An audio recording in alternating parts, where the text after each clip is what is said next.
Welcome back, college football fans. Welcome to the first and long college football show. Today we're going to be going over our updated top 25s. We're going to give you our week 3 predictions for the games coming up this weekend. And we're just going to chop it up college football style. And we're glad that you're here to join us. Please go ahead and like and subscribe to the video. I am your co-host, Marcus. This is your other co-host on this side, Mason. How you doing, Mason? Man, I'm doing good. I'm doing good. Coming off of an exciting week in week 2 and heading into what doesn't appear to be a very exciting week 3. And we'll get into that in a minute. But, college football is full of surprises. So you never know. This could be an upset riddling week, but I don't really see that happening so far based on these bets and these picks that we're going to get into at some point. But yeah, I'm excited to talk a little bit about football. We're still kind of coming off of that high from the weekend, and seeing Texas win, seeing Texas A&M get beat. Yeah.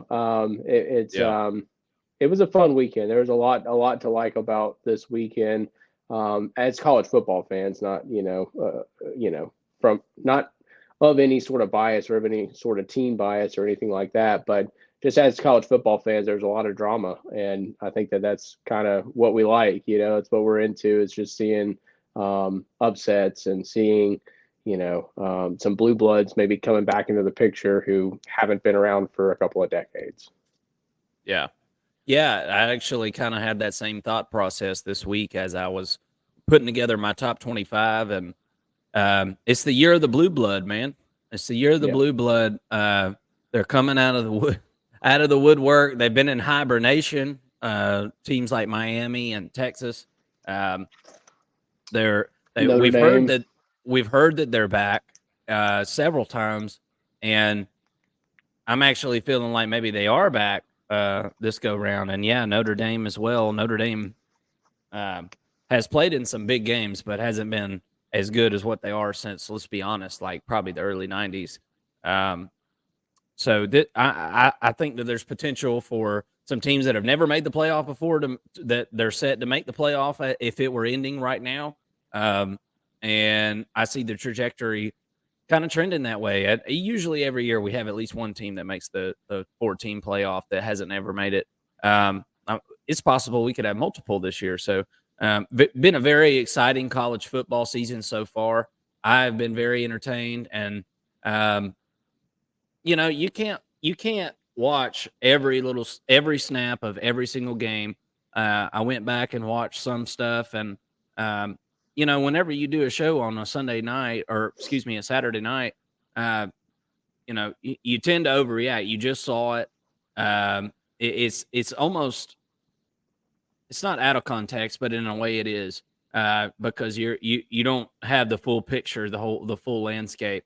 Um, I remember last year there was weeks where multiple top 10 teams just barely squeaked by, and it's like, well, it's no big deal because every single team squeaked by. So context does matter whenever you're looking at these things. And now we've got the full picture from week 2.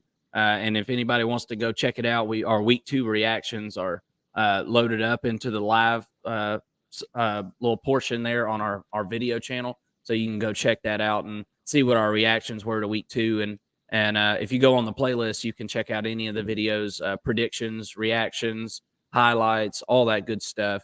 Everything's pretty well organized over there as of right now. So go check that out. And as I said earlier, please subscribe to the video. If you're watching this, about 75% of the people that watch our videos are not subscribed. And I know that because YouTube tells me. So with all that being said, uh, we're just trying to get started. Okay. And we need your help. We need college football's help. We're huge fans of college football. We're all one big family. And you need to start acting like it. Okay. Because we love you. Um, so thank you very much for tuning in again. Um, so yeah, let's kind of dive through some of this stuff. We're going to start off with our top 25, and then we'll go to our week 3 picks and and check those out. So How you want to do this top 25, man? You want to give me your 25 through 21, and we kind of do it like that, and then we'll, go 5 at a time. I don't want to spend, we talk about these teams every time we go through a score, and we're going to talk Yeah. about a bunch of these teams as we do our predictions. So I want to preface this a little bit, though, to the audience. This is the way we see it right here. Okay. A lot of people don't like the AP top 25, including me. I don't agree with half the stuff they do. I surely don't agree with ESPN's top 25. That's the whole point of these things is to have your opinion.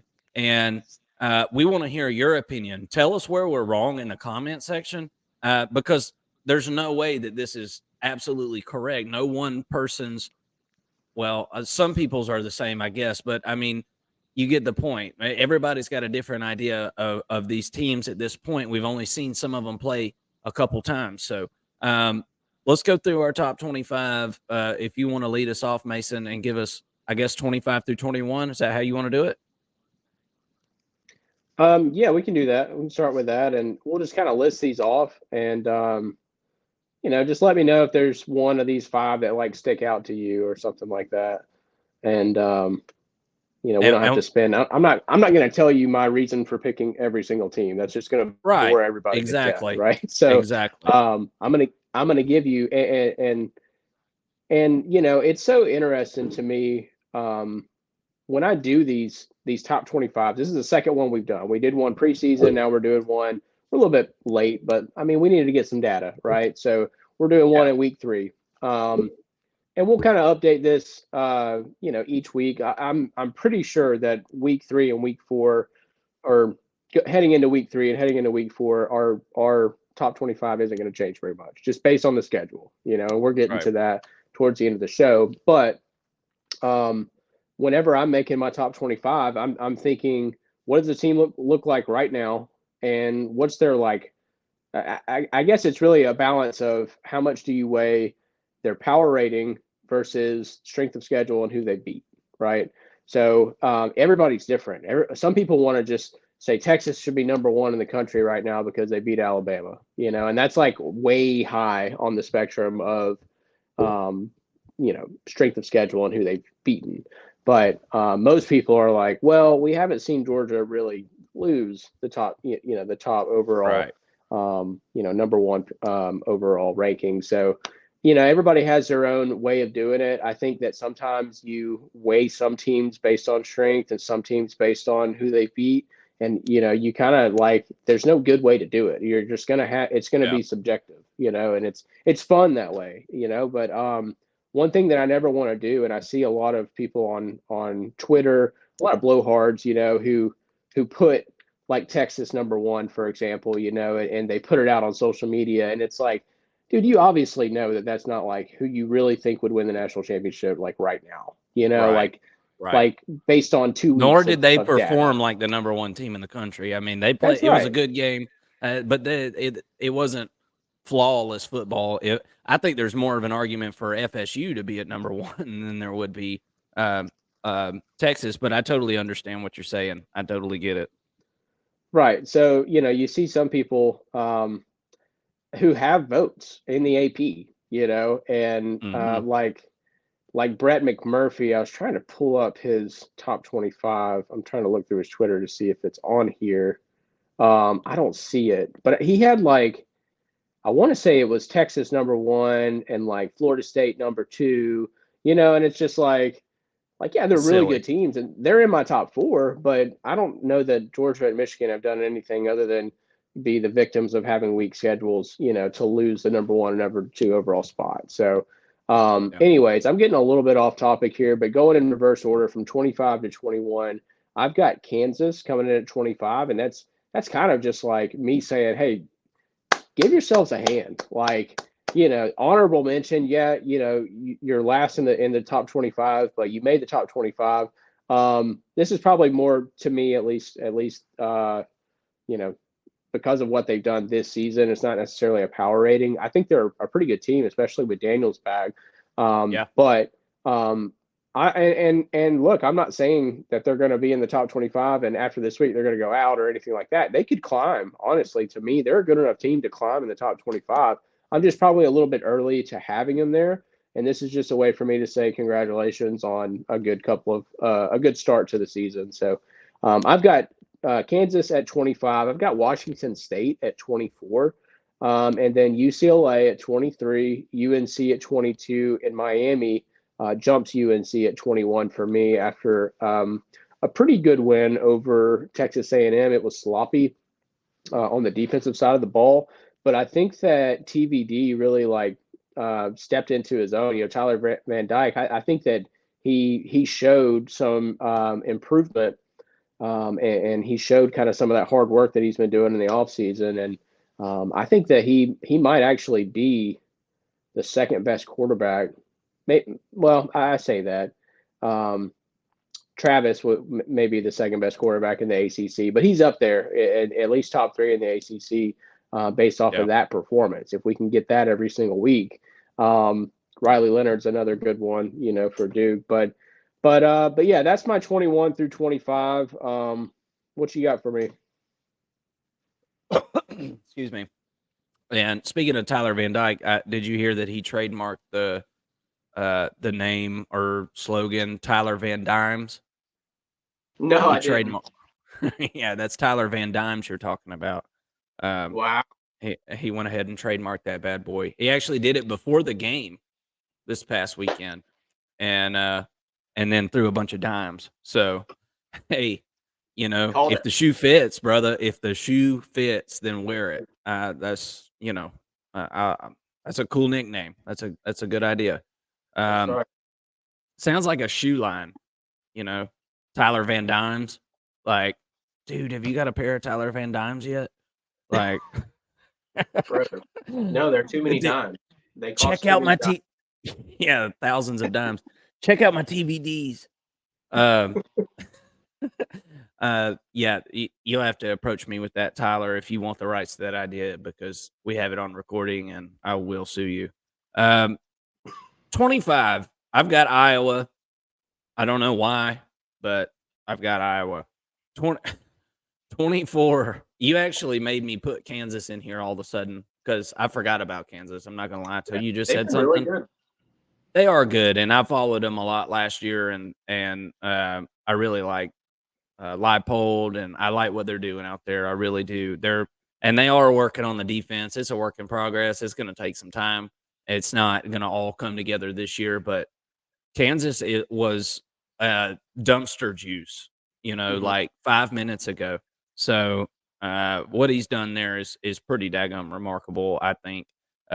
Just had a rough end of the season last year, lost their quarterback, all that good stuff. I think they're poised to probably going to disrupt somebody's season. I don't know who it's going to be. I know Texas is screaming not it, but yeah. it was only a couple years ago Texas lost to Kansas, and they weren't as good as they are right now. So Kansas, that is. Well, and Texas. Number 23, I've got Miami. Much respect for the win this past week. You got to move up in the top 25 after a victory like that. 22, I've got Ole Miss. This is kind of by default. I've got to slide Ole Miss in there. I mean, they struggle, they might, but they got the W. And if they can figure out a way to get their run game going, watch out. Ole Miss will be tough to deal with. 89 yards against Tulane. That's a problem. I know it is a problem, and I don't understand because, like I said, I mean, this team like damn near led the SEC in rushing if they didn't lead it last year. They did, actually, yeah. Yeah, and it doesn't make any sense what's going on. That's why I say if they can somehow start to figure this out and take some of that off of Jackson Dart's shoulders, man, his shoulders ain't big enough to carry that team. I'm just going to be honest. And at number 21, I've got Utah.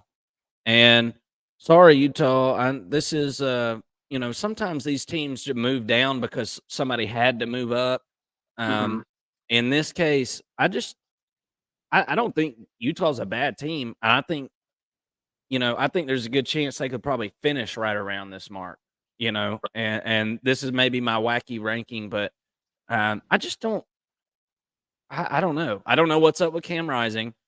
Did you see they named Nate Johnson the starter for this Yeah. week? Mm-hmm. So Nate Johnson is going to get the start. Barnes struggled mightily last week. Um, Yeah.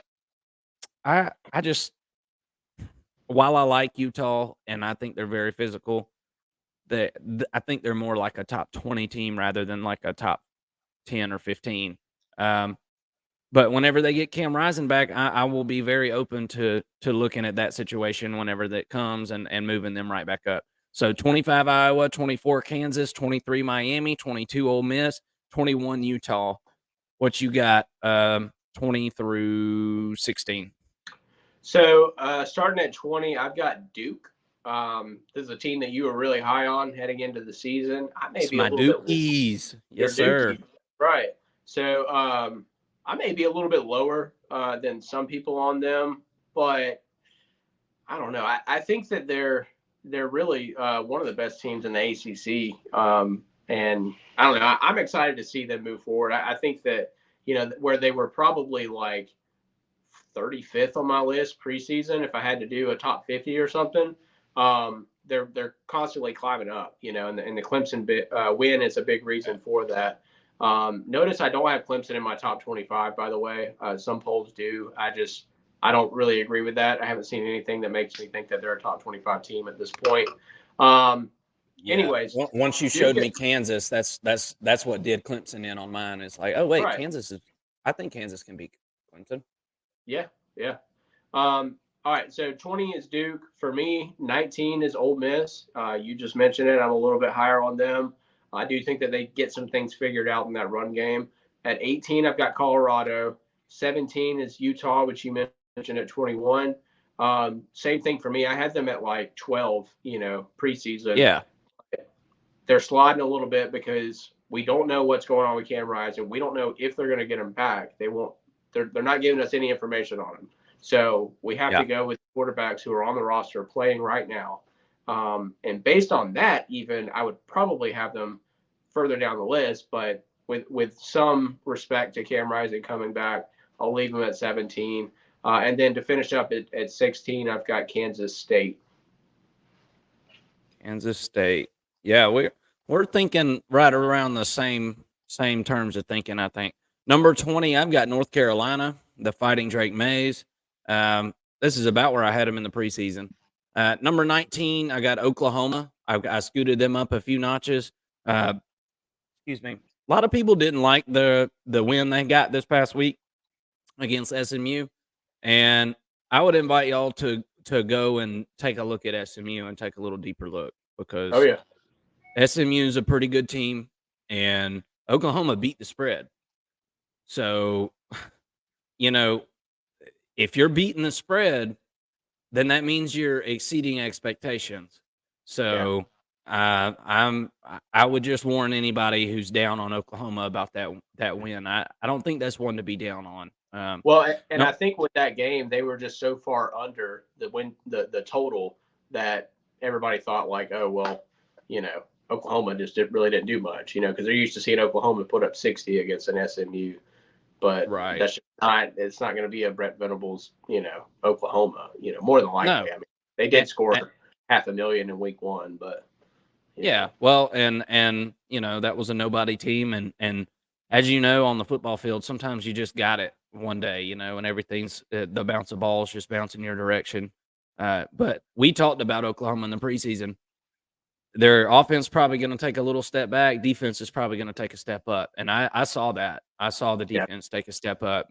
Since when did they hold a total that low? That hasn't happened very much over the last 10 to 15 years. Number 18, I got Oregon State and the DJ Uiagalelei.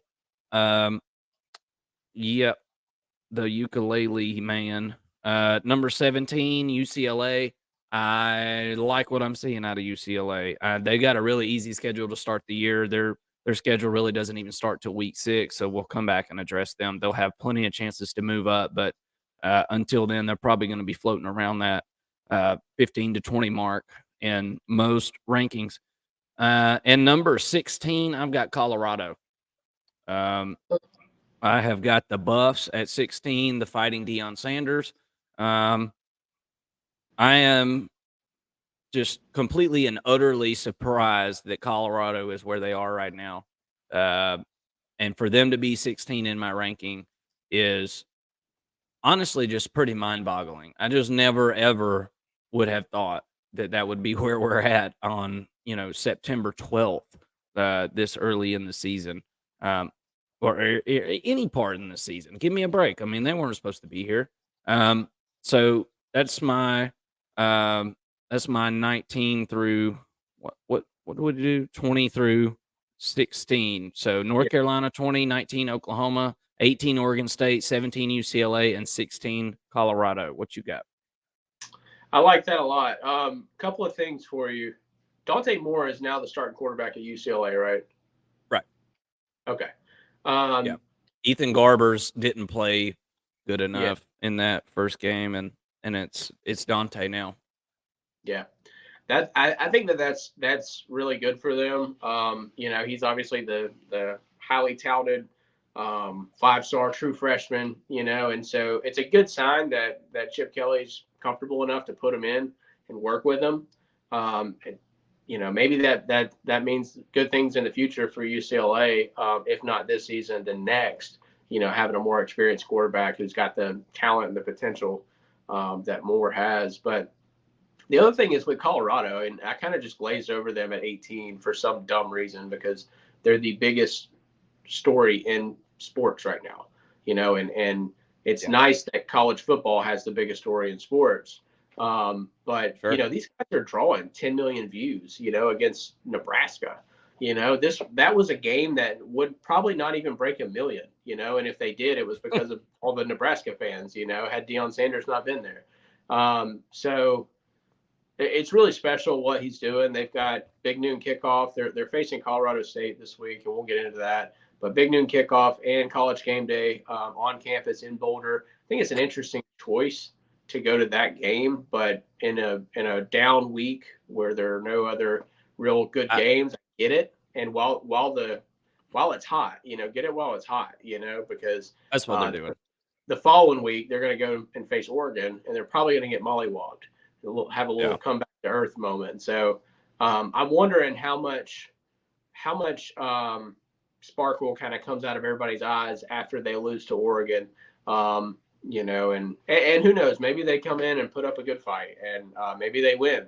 I mean, at this point, I'm not putting anything past them, but I'm just wondering at what point do they kind of come down to earth, and because I do think that last week, I think that, myself and all the other fans probably still thought a little bit too little about Colorado and didn't expect them to come out and not necessarily play a great game even, but do a lot on offense, at least, to beat Nebraska.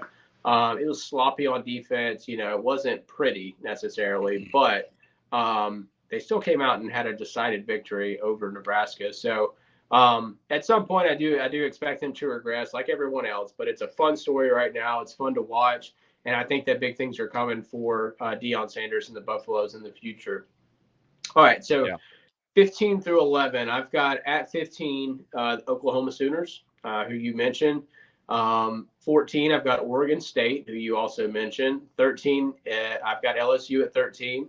I've got Tennessee at 12, and Oregon at 11. I think these are all pretty standard middle of the pack for the top 25.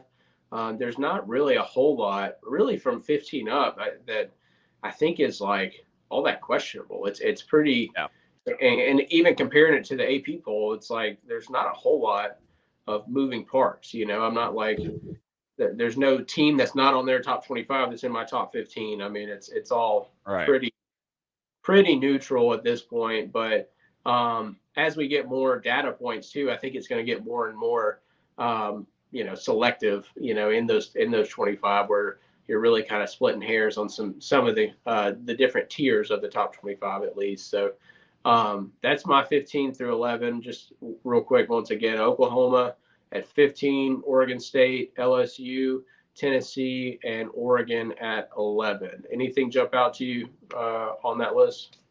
No, no, you got a bunch of the teams that I've got. We've got all the same ones finished up, just in a little bit different order. Um, so at 15, I've got Duke. I continue to be higher on Duke than pretty much anybody in the country. I just the trajectory of this team in the ACC this year is high, and I think the probability of them finishing top 20 is pretty high, um, barring catastrophic injury, which because they're not deep, obviously. Um, Number 14, I've got Tennessee. I'm starting to see some things out of Tennessee that you know I don't love. I'm not sounding the alarm or anything like that. Excuse me. Joe Milton is exactly who I thought he was. I'm pretty sure. And will he get better by the end of the year? Probably not. He's been in college what 6 years now or whatever. Yeah. Probably not getting any better at this point. Especially not in the middle of the season. Maybe some decision making and defensive reading stuff, I guess. But this is a guy that we've seen a lot of, and I'm not saying he's bad, and I'm not saying this is a bad Tennessee team. Vol fans don't jump off the ledge here or freak out. But 14 is a good spot. Top 15 is a good college football team, and top 14 teams can beat anybody any given Saturday. So this doesn't mean anything about Tennessee. Their whole season's right in front of them. Number 13, I've got Kansas State. We're going to get to see this team in a marquee matchup this week. Finally get to play somebody. I can't wait to see that offensive line. They've got all 5 guys back this year. Going to be a battle in the trenches this week in Missouri. Probably where College Game Day should have gone, to be honest. But they're chasing the bag, and I get it. Number 12, I've got Bama. As some of these teams continue to win games, I think the Bama and the LSU will kind of filter out and not out of the top 25, but they'll probably keep ticking down as some of these other teams get some impressive wins. But 12, I got Bama. 11, I got LSU, and that's gets us to the top 10. You want to hit us with your top 10, and I'll hit you with my top 10, and then we'll get into the predictions. Yeah, so I've got Bama at 10, and I just want to take a quick moment to talk about Alabama. You've got them at 12. Why? So prior to this, right, we both, or at least I had Alabama at what, 6 in the country? So they lose to Texas at number 4. Do we really think that they're number 12? Do we really think that? And I've got Alabama at 10, so I'm like right there with you. But I'm just kind of like playing devil's advocate here for a minute, playing the other side of the fence. Why do we think that they would lose to a Washington? You know what I mean? I think they would lose to Washington personally. Right. And I agree. And it's just like it's mind boggling to look at this and go, okay, I have Alabama at 10, and I'm looking at it, and they could probably go behind Oregon at least. Yeah. I haven't seen enough from LSU to say that they're necessarily better than Alabama. I still think that they have the talent to be. I think they certainly have a better quarterback. But with Bama and with Saban for a moment, I'm starting to think, like, my knee-jerk reaction was, okay, like everybody, I guess in some capacity, you start to wonder about the dynasty, right? And all this stuff. And you can kind of define the dynasty however you want. You may say, well, it was done in really 2021 when Georgia won because they won back to back.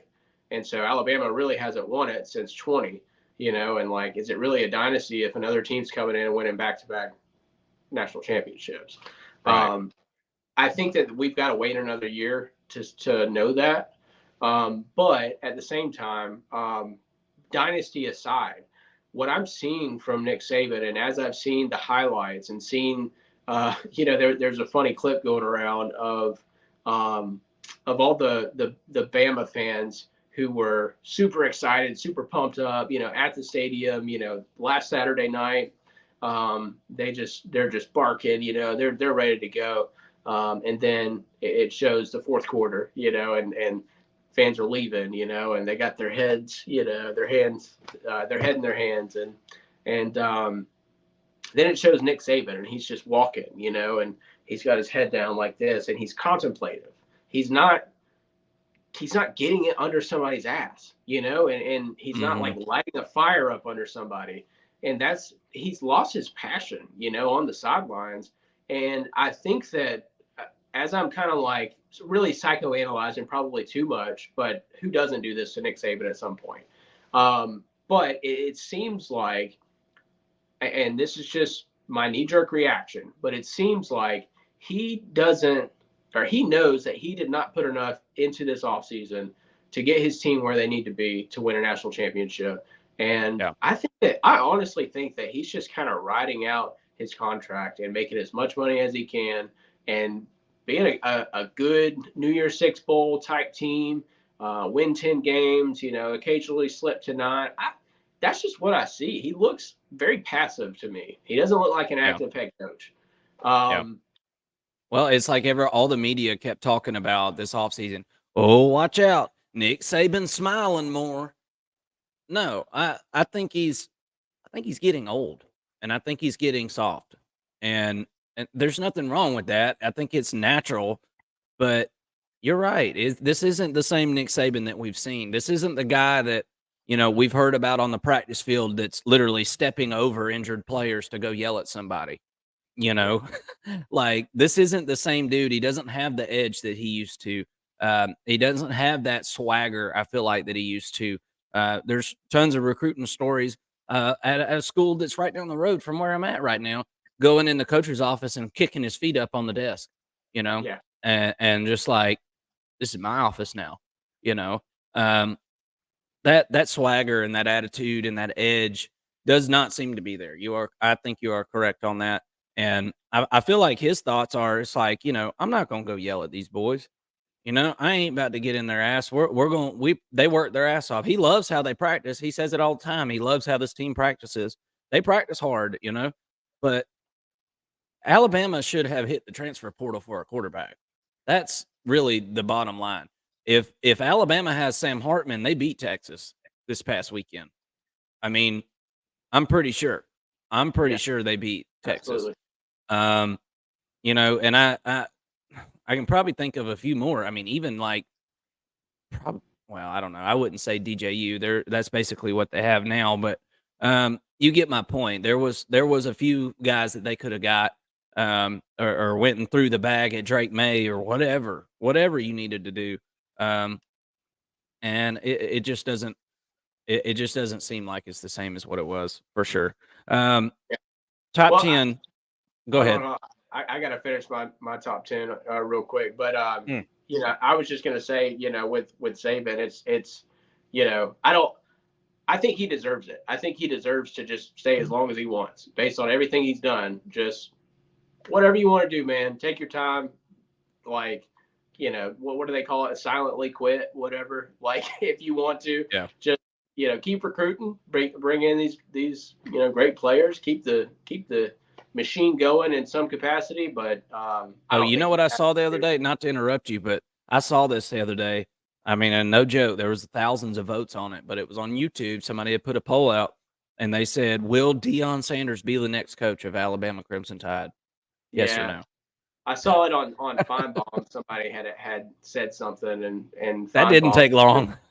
Taken aback, and he's like, "You're gonna take the greatest coach of all time, and you're gonna risk bringing in Deion Sanders." And it's like, well, at least he's got some energy. You know what I mean? As a Georgia fan, I do not want to see that. No, I wouldn't, for sure. He'd be good at it. He'd be good at it, man. So at number 10, like I mentioned, I've got Alabama. Number 9, I've got Notre Dame. I think Notre Dame is really freaking good. I think that they're still undervalued by a lot of people's standards. And at 8, I've got Washington. I think you're probably a little bit higher on Washington as of right now. I'm ready to see them play someone. I'm ready to see them get into the Pac-12 and play one of these teams. I'm ready to see some heavyweight matchups. The Pac-12 They got Michigan State this weekend, so we'll see a little better competition. A little bit, yeah, but they're also without their head coach. So yeah, and you know what I did? I went and bet on that game immediately, like 45 minutes after that news came out. I went and bet on Washington to cover. Probably smart. At number 7, I've got Ohio State. This is a team to me that's sliding just because of other teams doing so well and playing like good competitive games. They really haven't done anything to move out of my, top.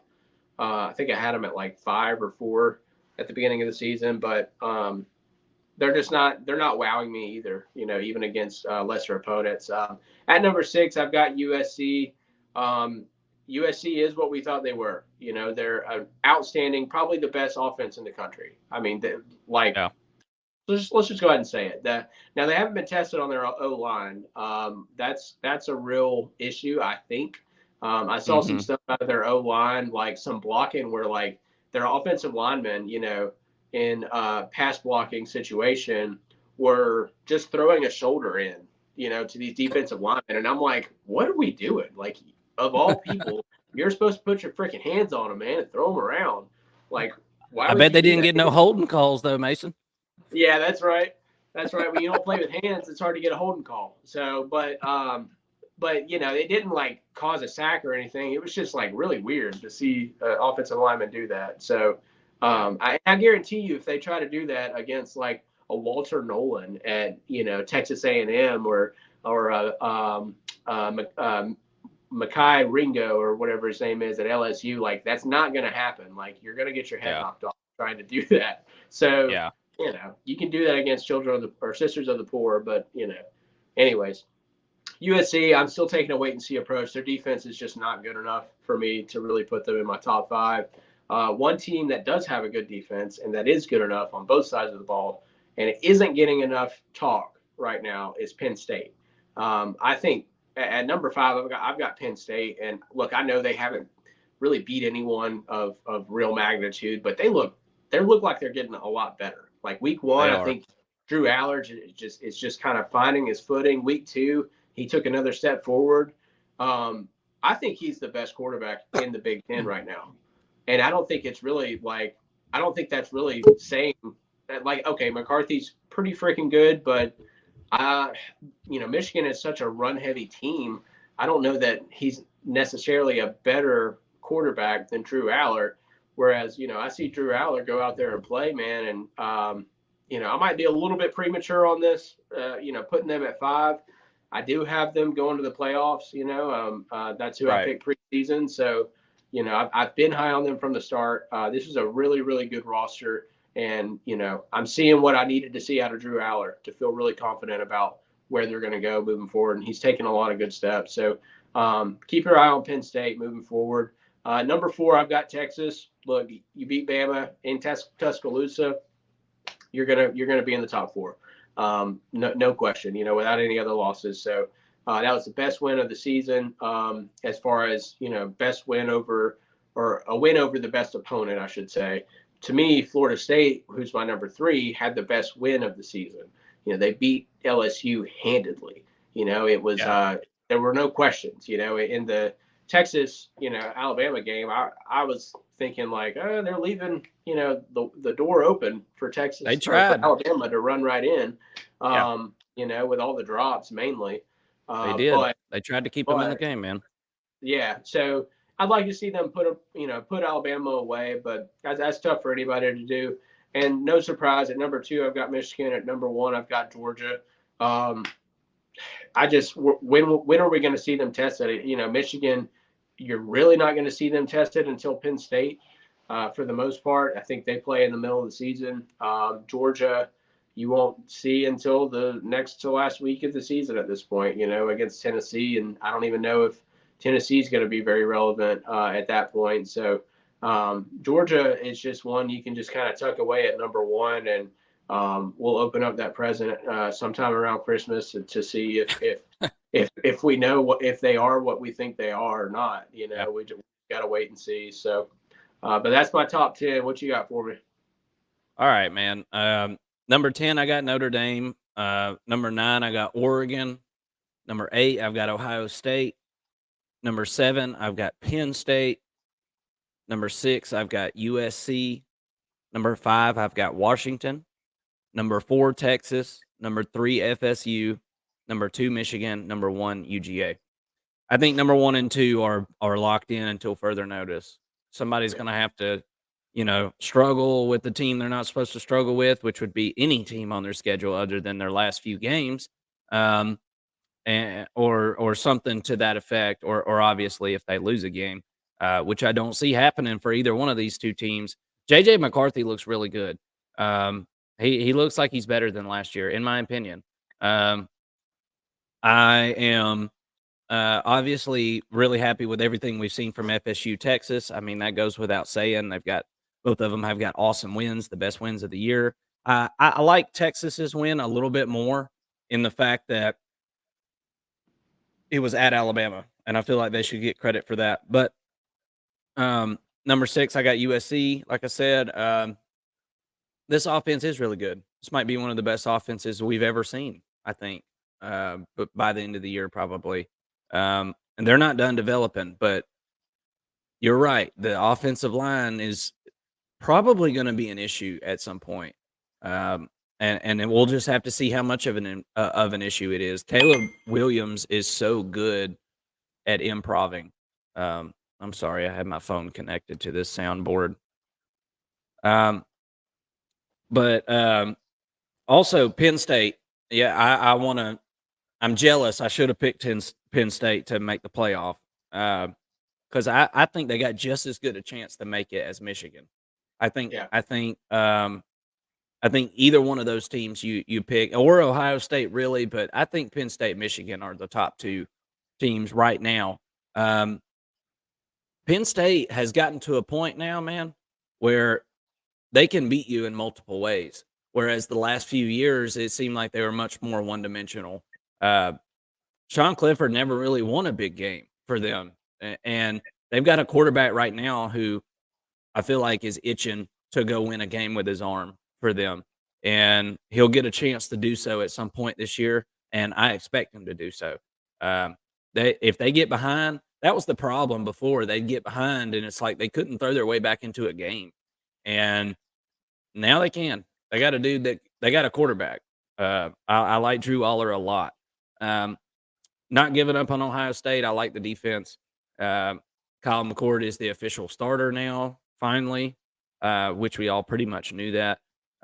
Oregon will have to. I want to keep my eye on Oregon. I didn't like everything I saw at play in Texas Tech, but you know what? Texas Tech was like an animal backed into a corner. They're 0-2 to start the year. That was in Lubbock at night. So I'm going to excuse anything that I saw that I didn't particularly love, and I'm going to reserve judgment on any of that for later on down the road. If Oregon struggles with Colorado, then I'm going to know. I'm going to know what's up. Yeah. I actually say that was a quality win against Texas Tech. Like it was. No. It was a quality win. It was absolutely a quality win. Like, I just don't see Texas Tech as anywhere close to a top 10 team. Yeah. So, yeah. If you're going to, I'm trying to think, if you're going to be USC and Washington that are on this list, if you perform the way you did there, I don't think you win, especially defensively. That was really the bugaboo for me. It was defensively. It really wasn't offensively.